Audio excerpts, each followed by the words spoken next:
Class, welcome in your channel Prayas Academy. So today we are discussing about rusting, rancidity and corrosion. So let's start the video. First, a very important question. What is rusting?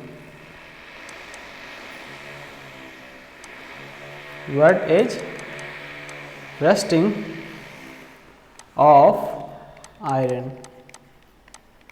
So it is a very important question. What is rusting of iron and how it is prevented?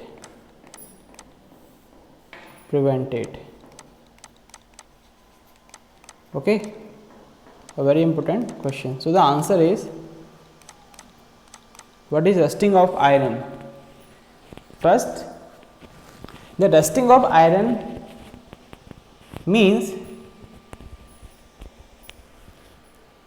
when the iron get contact with moisture or water droplet or air, then a brownish layer, which are causes of rusting.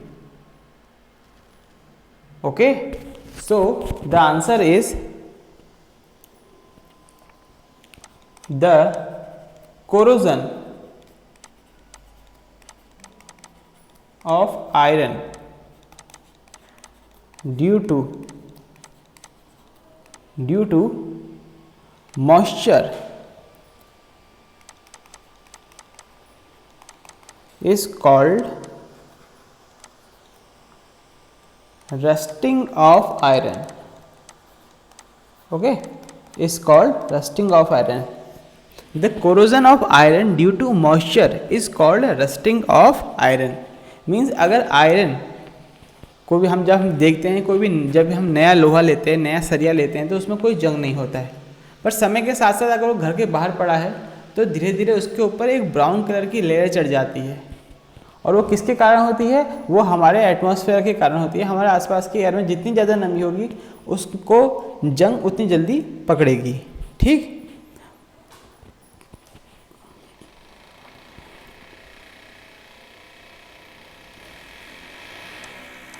So the shiny iron, इसमें क्या होता है? जो shining iron मतलब जो नया iron होता है, शाइनी आयरन आर्टिकल्स, और we can say shiny iron articles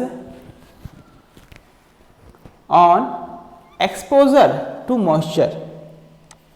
exposure का मतलब उससे कांटेक्ट में आना, मॉइस्चर के कांटेक्ट में आना. On exposure to moisture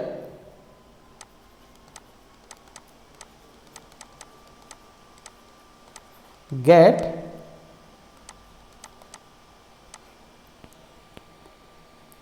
coated with a brownish powder.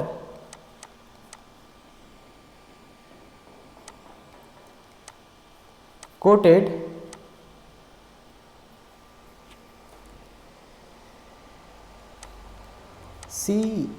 coated with brownish powder. और जो ये ब्राउनिश पाउडर होता है, यही कॉजेज होता है आपका रस्टिंग ऑफ आयरन का. ओके, सो जब हम आयरन की बात करेंगे, आयरन में हमेशा रस्टिंग होती है. आयरन को छोड़कर अगर किसी और आप आर्टिकल्स की बात करते हैं तो वो कोरोजन में आता है. तो यही डिफरेंस भी होता है. कभी कभी क्वेश्चन पूछ देते हैं एग्जाम में, what is the difference between corrosion and rusting. तो रस्टिंग हमेशा आयरन के साथ होगी. अगर आयरन को छोड़कर कोई और चीज़ डैमेज होती है, प्लास्टिक हो गया, लकड़ी हो गई, या पुराना मकान हो गया, तो वो सब कोरोजन में आता है. बट आयरन के लिए स्पेशली रस्टिंग यूज होती है. ओके,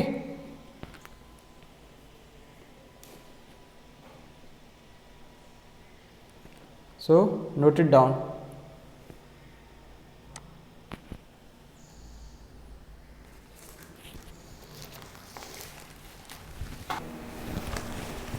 कभी कभी क्वेश्चन पूछ देता है बहुत बार, Y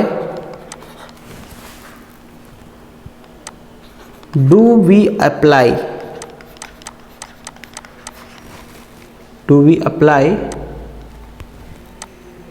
paint on iron article? Okay, why do we apply paint on iron article, कि हम आयरन के आर्टिकल्स जितने भी होते हैं उस पर पेंट क्यों करते हैं? हम सब जानते हैं पेंट करने से क्या होता है, वो डायरेक्ट मॉइस्चर के कांटेक्ट में नहीं आएगा, उसमें रस्टिंग नहीं होगी, ठीक है, ये तो हम सब जानते हैं। पर आंसर को कैसे लिखा जाएगा? अगर आप ये सब जानते हैं, क्यों, आपको रीजन देना कि पेंट ऐसा क्या करता है। बिकॉज पेंट एक्ट एज कैसे वर्क करता है? As a antioxidant. अब एंटीऑक्सीडेंट मीन्स जो ऑक्सीडेशन को रोकता है, antioxidant, and save iron articles, and saves iron articles. Okay, paint act as an antioxidant and save iron articles. So this is the answer. Because iron articles को जब save करेगा तो क्या होगा, किससे सेव कर रहा है वो? From damage,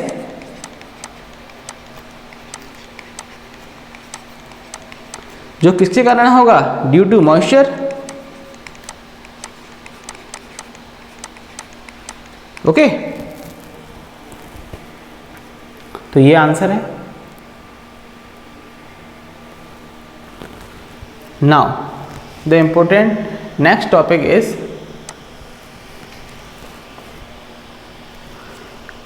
rancidity.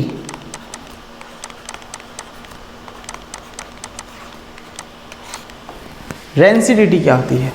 देखिए, जो ऑयली फूड होते हैं, फैटी फूड होते हैं, जिनको अगर हमें लंबे समय के लिए रखना है, क्योंकि हम सब जानते हैं लंबे समय तक ऑयली और फैटी फूड नहीं रखे जा सकते, क्योंकि उनका क्या हो जाएगा, ऑक्सीडेशन हो जाता है। तो जैसे हम लोग, आप लोगों ने लेस के पैकेट्स देखे होंगे, कुरकुरे देखे होंगे, और भी सारे हल्दीराम की नमकीन देखी होगी, उन सब के अंदर कुछ ना कुछ एक ऐसी चीज़ होती है जो उनको एंटीऑक्सीडेंट बनाए रखती है, मतलब उनको ऑक्सीडेशन प्रोसेस को बिल्कुल लो रखती है। तो उसके अंदर एक चीज़ होती है नाइट्रोजन गैस, जो कि सेम पेंट की तरह वर्क करती है, एक्ट एज एन एंटीऑक्सीडेंट। जब तक पैकेट बंद है, सील पैक है, तब तक उसको नाइट्रोजन गैस उनको एटमॉस्फेयर के कांटेक्ट में आने से रोकती है, because it is an antioxidant. Okay, तो जैसे ही पैकेट खुलता है, नाइट्रोजन गैस एटमॉस्फेयर में घुल जाती है, और आपका वो जो पैकेट होता है, उसके बाद अगर आप कुछ थोड़े समय के लिए और रखेंगे तो धीरे धीरे उनके स्वाद में खट्टापन आने लग जाता है, और वो खट्टापन ही कहलाता है रेंसिडिटी। तो इसीलिए कंपनी क्या करती है, अपने ऑयली और फैटी फूड में नाइट्रोजन गैस को मिक्स करके पैकेट को बंद करती है, ताकि ऑयली फूड जो उनने उसके पीछे से best for 6 month, best for 12 month लिखा होता है, वो उसके अकॉर्डिंग उस समय तक चल सके। ओके, तो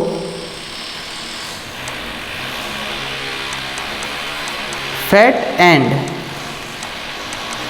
oil in food kept for long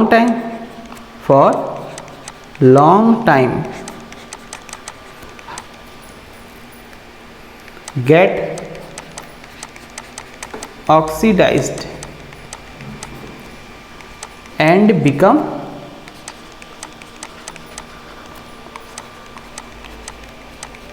rancid, and taste of food get changes। और अगर आपने ऐसे फूड को खा लिया तो क्या होगा, एंड कॉजेज, इससे आपको क्या हो जाएगी, इन्फेक्शन, पेट खराब, और भी बहुत कुछ हो सकता है, इन्फेक्शन ऑन ईटिंग। तो इसी को क्या बोलते हैं, this is called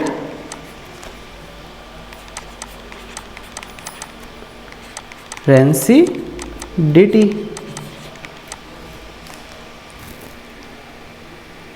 तो हम क्या यूज करते हैं?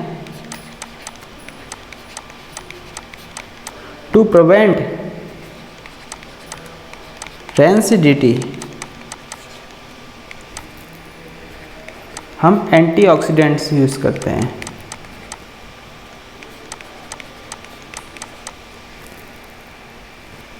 और वो क्या करते हैं? ऑक्सीडेशन को रोकते हैं, विच प्रिवेंट ऑक्सीडेशन।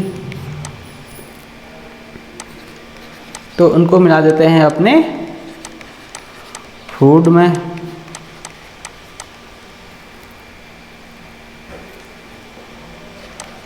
जिनमें क्या होता है? Oil and fat.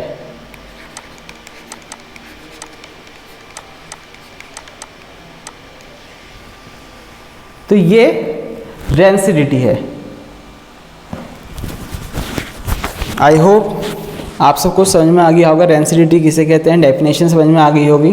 तो ये मैं दोबारा इसको एक बार एक्सप्लेन कर देता हूँ। जो रैंसिडिटी होती है, fat and oils in food kept for long time get oxidised and become rancid and taste of food get changes and causes infection on eating. This is called rancidity. To prevent rancidity, antioxidant are added to food containing oils and fat.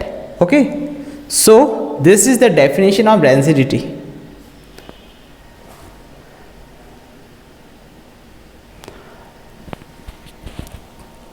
Okay, thank you.